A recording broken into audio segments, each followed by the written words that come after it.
अहमदाबाद दूरदर्शन के उर्दू प्रोग्राम अंजुमन में नाजरीन का दिली खैर मकदम है। नाजरीन, जैसा कि हम जानते हैं कि तालीम ज़िंदगी का अहम हिस्सा है।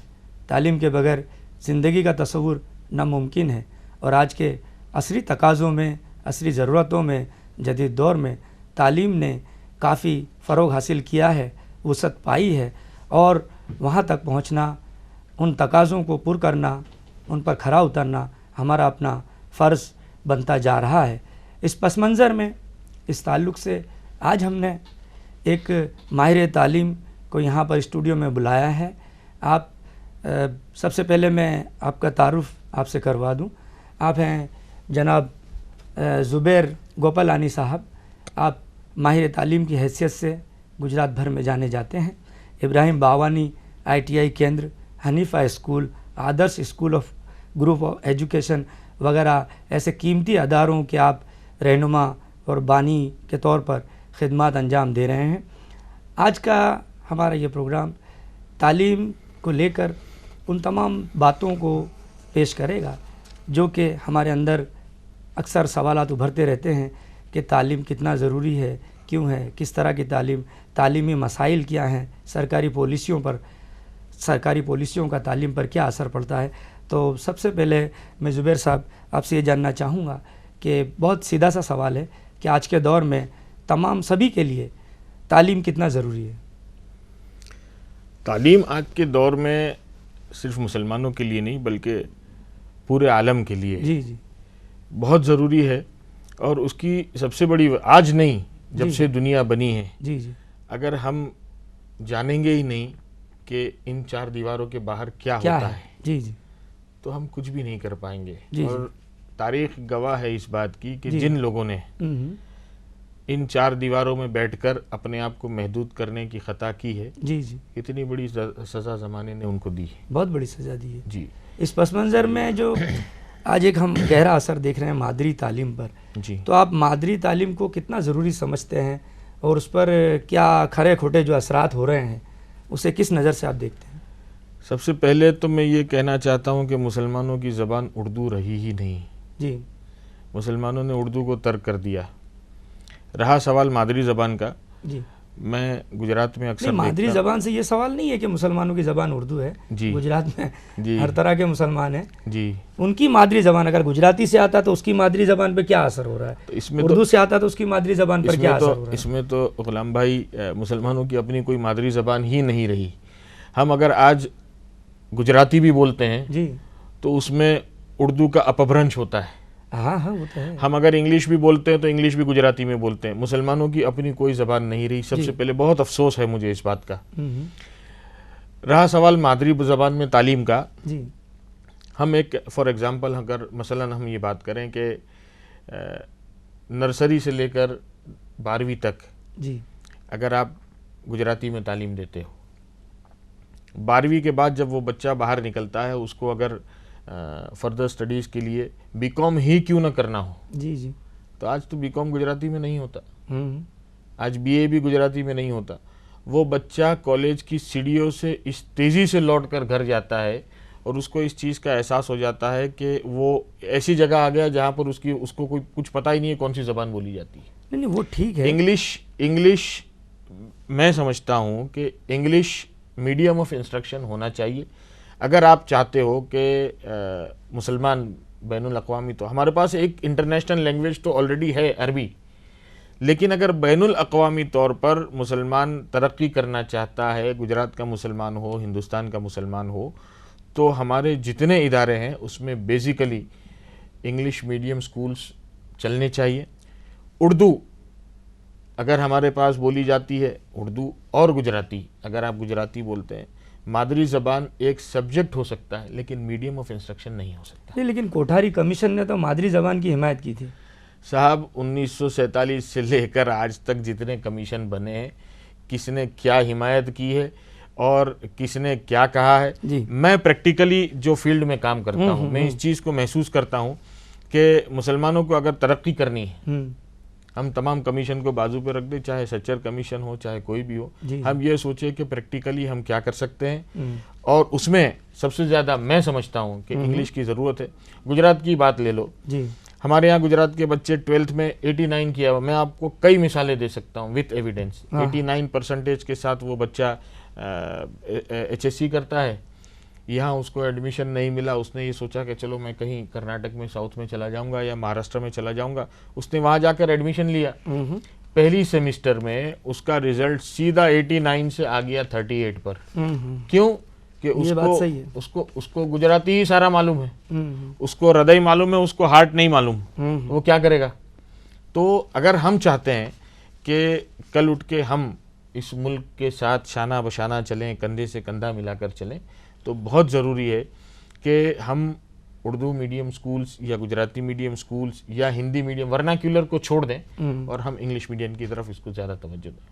यानी कि एक सब्जेक्ट के तौर पर आप कबूल करना जी चाहेंगे? बिल्कुल होना चाहिए, एक सब्जेक्ट होना चाहिए। और जो उर्दू बोलेगा, जो उर्दू लिखेगा, जो उर्दू पढ़ेगा, जो उर्दू समझेगा, उसकी ज़बान बहुत साफ होगी। तो क्या इस सिलसिले में मुस्लिम अदारों ने या दूसरे अदारों ने पहल की है कि भाई एक सब्जेक्ट गुजराती रखो, बाकी अंग्रेजी मीडियम रखो? बिल्कुल की है।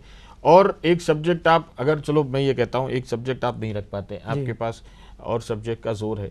National council for promotion of Urdu language है, हाँ, तो जो आपको उर्दू का डिप्लोमा कराती है, अरबी का डिप्लोमा कराती है, और आपके अपने मदारिस भी हैं, मकतब जो लोकल मकतब हैं, वहाँ पर आप बहुत अच्छे से उसको करा सकते हैं। लेकिन हम इसमें देख सकते हैं कि बराह रास्त और डिस्टेंस एजुकेशन में फ़र्क पड़ता है, बहुत ज़ोरदार फ़र्क पड़ता है बराह रास्त में। और मुसलमान बच्चे का जहन बेसिक इतना कमज़ोर होता है ना कि आप उसको बराह रास्त ही ज़्यादा कराएं तो बेहतर है, और डिस्टेंस में उसको ना डालें। जो बच्चे हैं जो डिस्टेंस से कर सकते हैं, अगर थोड़े से अपने आप में अगर वो कर सकते हैं तो कोई उसमें हर्जा नहीं है। जी, अंग्रेज़ी की ज़रूरत पर आपने जोर तो दिया है, लेकिन क्या हमारा समाज इसलिए तैयार है कि अंग्रेज़ी को कबूल कर लेगा? साहब, हमारा समाज तो 1947 से तैयार है। कुछ लोगों ने उसको कबूल न करने दिया, कुछ लोगों ने उसके सामने रोड़े डाले कि अंग्रेजों की ज़बान है जी। और जिन लोगों ने सर सैयद के ज़माने में ना सर सैयद के बाद भी आज भी कुछ लोग ऐसे हैं जो कहते हैं अंग्रेजों की ज़बान है, और उनके बेटों को देखो तो खूब कॉन्वेंट की इंग्लिश मीडियम स्कूलों में पढ़ते हैं। हमें इस चीज़ पर जोर डालने की, बहुत गौर करने की ज़रूरत है कि हमारा लीडर या हमारा रहबर कहता कुछ है, करता कुछ है। जी जी जी। तो सवाल ये है कि मतलब आज का असली तकाजा ये है कि अंग्रेज़ी में तालीम ज़रूरी है, बहुत ज़रूरी है। कम से कम अंग्रेज़ी की जो जानकारी है, जितना उसके जो तकाजे हैं, वो तो बच्चे में होना ही चाहिए। बिल्कुल होना चाहिए। आप अगर बड़ी सिटीज़ में चले जाएं, महाराष्ट्र में इंग्लिश मीडियम में 12th किया हुआ लड़का आराम से 17-18 हज़ार रुपये कमा लेता है। बिल्कुल। और हमारे यहाँ BCom और MCom किया हुआ मुसलमान का लड़का किसी चपरासी की नौकरी 1500 में करता है। सही बात। पूरे एक सिफर का फ़र्क है। दूसरी बात यह है कि अगर हम एक सिनेरियो देखें, आज मैं ये देखता आ रहा हूँ कि मुसलमान के इलाक़ों में हमारे लीडरों ने ये मांगा कि भाई आज जैसे अहमदाबाद का कालूपुर इलाका है, जी। आप हमको ग्राम पंचायत की या म्यूनसिपल स्कूल दे दो, वो इंग्लिश मीडियम की हो या गुजराती मीडियम की हो, और गवर्नमेंट की एक पॉलिसी के तहत वो बच्चा 7वीं 8वीं 9वीं तक पास होता गया। वो पास होने के लायक नहीं था, लेकिन लिटरेसी रेट दिखाना था। हाँ, वो तो है। तो वो बच्चा पास होता गया, और उसके बाद जब वो बच्चा SSC में आया, वो फेल हो गया। अब वो क्या करेगा? तो उसके लिए हमारे पास अल्हम्दुलिल्लाह गुजरात में ये बेदारी आज से 10 साल पहले आई थी। इब्राहिम बावानी है भरूच में, मौलाना मतदार साहब चलाते हैं। यहाँ अहमदाबाद में कई इदारे टेक्निकल वोकेशनल गाइडेंस के, वोकेशनल ट्रेनिंग के हिसाब से ये इदारे खुले, जिसमें बच्चा 9th पास है, 10th पास है। अब समझो 9th पास बच्चे ने एक TEB के कोर्स में एडमिशन लिया है, तो वो 2 साल का वो कोर्स करके सीधा डिप्लोमा कर सकता है, उसमें ये प्रोविज़न है। सही बात है। एक बच्चा है जिसने 12th करके कोपा कर लिया है, उसको आगे टेक्निकल IT में एडमिशन मिल सकता है। ऐसे कई कोर्सेज हैं। वो बच्चा है जिसने 7वीं की है, वो वेल्डर का कोर्स कर सकता है। ऐसे कई कोर्सेज हैं। लेकिन इस पस मंज़र में सवाल ये उठता है कि बच्चे अलग अलग मुख्तलिफ कोर्स करके तो निकल रहे हैं, लेकिन उनके लिए वोकेशनल गाइडेंस या उनकी रहनुमाई करने के अदारे बहुत कम हैं, या अदारे वहाँ तक नहीं पहुँच पाते या बच्चे वहाँ तक नहीं पहुँच पाते। नहीं, ऐसा भी नहीं है। मैं जो देखता हूँ कि अल्हम्दुलिल्लाह बच्चों में ये चीज़ की समझ है, बच्चों के माँ बाप में भी ये समझ है। फ़र्क एक जो सबसे बड़ा आज पड़ रहा है कि कैरियर गाइडेंस का जो जोर हमें देना चाहिए, आज आप हम दो पड़ोस में रहते हैं, मेरा बच्चा अगर बीकॉम में जा रहा है तो आपका बच्चा टैलेंटेड है ज़्यादा, लेकिन वो भी बीकॉम में जाएगा। क्यों कि भाई ज़ुबैर का बच्चा बीकॉम में जा रहा है, मैं उसके साथ जाना चाहूँगा। उसको प्रॉपर गाइडेंस की ज़रूरत है। जी, जी। और हम लोग इस पर सोच रहे हैं कि जितनी बड़ी सिटीज़ हैं, जैसे अहमदाबाद है, बड़ौदा है, सूरत है, राजकोट है, वहाँ पर ऐसे सेंटर्स कायम करें जहाँ पर आम गरीब का बच्चा, मैं इसके बहुत सख्त खिलाफ हूँ कि हम सिर्फ मुसलमानों को ही मदद करें। नहीं, हमारे दरवाजे सबके लिए खुले हैं, कोई भी आ सकता है। सीधी सी बात है कि गोश्त की दुकान पे मुसलमान ही ज़्यादा आएगा। तो हम तो सबको साथ में लेके चलना चाहते हैं। हम इन ऐसे सेंटर्स कायम करके आने वाले दिनों में, और इंशाल्लाह आइंदा साल, अभी भी हमने अहमदाबाद में पिछले हफ्ते सार्वजनिक जो है उसके तहत ये काम किया। और कैरियर गाइडेंस बहुत ज़रूरी होता है। और मैं वोकेशनल ट्रेनिंग में एक बात कह रहा था अपने बीच में कि ये बच्चा, अब जैसे हमारे यहाँ इब्राहिम बावानी में कई कोर्सेज हैं, तो बच्चे को हम सिर्फ पढ़ाते नहीं, उसको ट्रेनिंग देने के बाद उसके प्लेसमेंट तक हम उसको उस हद तक चेज करते हैं, उस हद तक उसका पीछा करते हैं कि वो बच्चा 10-15 हज़ार 20 हज़ार रुपया कमाने लग जाए। अब वो आदमी 10-15 हज़ार 20 हज़ार कमाने लग जाएगा, धीरे धीरे एक वक्त आएगा कि उसको 40-50 हज़ार की तनख्वाह हो जाती है। और बहुत जल्दी ये टेक्निकल कोर्सेज में बहुत जल्दी होती है जहाँ पर ये जॉब्स होते हैं। फिर उसकी आने वाली जनरेशन अच्छी इंग्लिश मीडियम स्कूल में पढ़े, वो बहुत ज़रूरी है। हमें अभी भी एक जनरेशन और इंतज़ार करना पड़ेगा अगर हम चाहते हैं कि आम मुसलमानों की तरक्की हो और आम मुसलमान इस मुल्क के साथ में तरक्की में अपना हिस्सा दे। वैसे भी मैं कहता हूं कि आज भी मुसलमानों का तरक्की में बहुत हिस्सा है, चाहे वो कागज़ पे नहीं हो, चाहे वो दिखता नहीं हो, लेकिन हमें इस बात का संतोष है कि हमारा अल्हम्दुलिल्लाह बहुत अच्छा खासा कंट्रीब्यूशन है और हमें किसी की सर्टिफिकेट की ज़रूरत नहीं। इसी पस मंज़र में मेरा सवाल ये है कि जब तमाम मज़ाहिब ने तालीम पर जोर दिया है और इस्लाम ने तो सबसे ज़्यादा जोर दिया है, बरसहा बरस हो गए, फिर भी हमारे पास वो खातिर खा परसेंटेज या नताइज क्यों नहीं है? हमारे पास नताइज इसलिए नहीं है कि मुसलमान सालों से दो चीज़ों का बहुत बड़ा शिकार रहा है जी।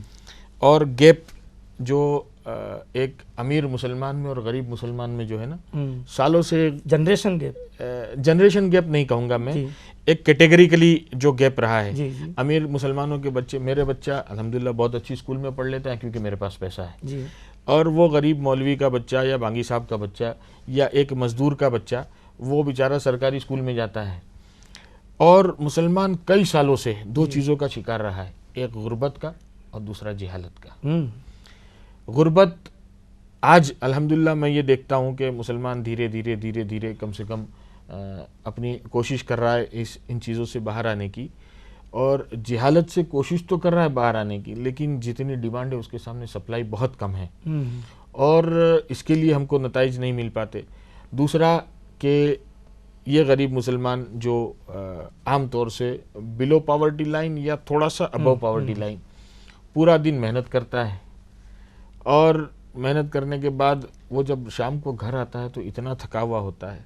हमारे घर की औरतें इस काबिल भी नहीं होती कि वो बच्चे को पूछ सके और बच्चे से ये कह सके कि बेटा तूने स्कूल में क्या किया। जी बिल्कुल सही। और जब घर में से न बाप पूछेगा न माँ पूछेगी, वो शाम को 6 बजे आता है और उसको सीधा ट्यूशन भेज दिया जाता है।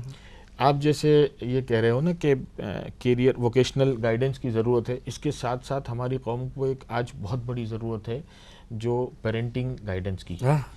हमारी औरतें, हमारी जो औरतें हैं घर में जो काम करती हैं, उनको ये कतई एहसास नहीं है कि अगर बच्चा सुबह 9 बजे का स्कूल गया हुआ है और वो जब लौट कर घर पे शाम को 5 बजे आता है, वो भी थका हुआ होता है ज़हनी तौर पर। एक तरफ उसके ऊपर होमवर्क का बोझ होता है, दूसरी तरफ टीचर का डर होता है, तीसरी तरफ पास होने का प्रेशर होता है। उन तमाम के बीच में वो बच्चा अपनी कश्मकश लेकर घर पे आता है और घर में दाखिल होने के साथ जो उसके ऊपर हमले होते हैं ना माँ के, ये बच्चे के जहन पे बहुत असर करता है। तो इसके साथ साथ बहुत ज़रूरत है कि हम मदर्स वर्कशॉप ऑर्गेनाइज करें, और हमने ये बोरसद में किया, नापा में किया, बड़ौदा में किया, और अल्हम्दुलिल्लाह हमने उसका चेंज देखा है।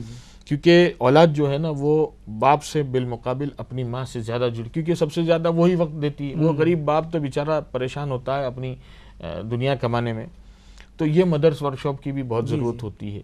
और इसी के तहत अगर हम थोड़ा सा गर्ल्स एजुकेशन की तरफ ज़्यादा तवज्जो देंगे। तो उसमें आपके सवाल से पहले, मैं समझ रहा हूँ आप उसी सवाल पर आएंगे, लेकिन आपके सवाल से पहले मैं ये कह दूँ कि अल्हम्दुलिल्लाह आज गर्ल्स का रेशियो बॉयज़ से ज़्यादा है पढ़ने में, बहुत अच्छी बात है। हम ये सोचते हैं कि चलो, मैंने एक रेशियो निकाला था कि एक बच्ची को अगर आप पीटीसी करा लो या उसने ग्रेजुएशन कर लिया और बीएड कर लिया, उसके बाद वो चलो स्कूल में नहीं जा रही कहीं पे भी, तो अपने घर में बैठकर कम से कम वो ट्यूशन करके भी अतराफ के बच्चों को मदद कर सकती है। और अगर वो नहीं करती तो कम से कम अपनी आने वाली औलाद या अपनी इमीडिएट फैमिली जो होती है, चाचा मामा फूफी खाला के लड़के होते हैं, उनको वो बहुत अच्छे से पढ़ा सकती है। लेकिन मैं एक जो अलार्म देख रहा हूँ कि जितनी तेज़ी से लड़कियों का रेशियो ऊपर जा रहा है ना, और लड़कों का रेशियो वहीं पर स्टेबल है। वो आज आपको एमएससी की भी लड़की मिल जाएगी, अब उसकी शादी हो रही, कि एचएससी पास वाले लड़के से, हाँ मसले हैं, बहुत बड़े मसले हैं। वो एचएससी पास हुआ, जो लड़कियों के जो वालिदैन हैं वो एक तरफ तो इस बात से मुतासिर है कि पढ़ाना चाहिए, और दूसरी तरफ इस बात के शिकार हैं कि अब उसके लेवल का लड़का मिलता है कि नहीं। और ये भी है कि बच्चे पे जोर डाला जाता है कि अब तूने 12वीं पास कर ली ना बेटा, अब जल्दी से रोज़ाना 50 रुपये घर में लाके तुझे देने। मैंने आम तौर से जो बिलो पॉवर्टी लाइन लोग हैं ना बेटा, और उसको चाहे वो बाप नमाज पढ़ता होगा नहीं पढ़ता होगा, दीन से मालूमात होगी नहीं होगी, लेकिन कहता है इस्लाम ये कहता है कि बेटा कमाने लग जाओ फट से, तुम आज अपने पैरों पर खड़े हो जाओ। तो वो भी एक बोझ बच्चों पे पड़ता है, और होना चाहिए, मुझे उससे कोई इनकार नहीं है, बल्कि बहुत अच्छी बात है। लेकिन जितनी तेज़ी से हम एक्सपेक्ट करते हैं हमारे बच्चों से, उतनी तालीम और वो परवरिश हमने नहीं दी, हम नहीं दे पा रहे। मैं आम मुसलमानों के घर की बात करूँ,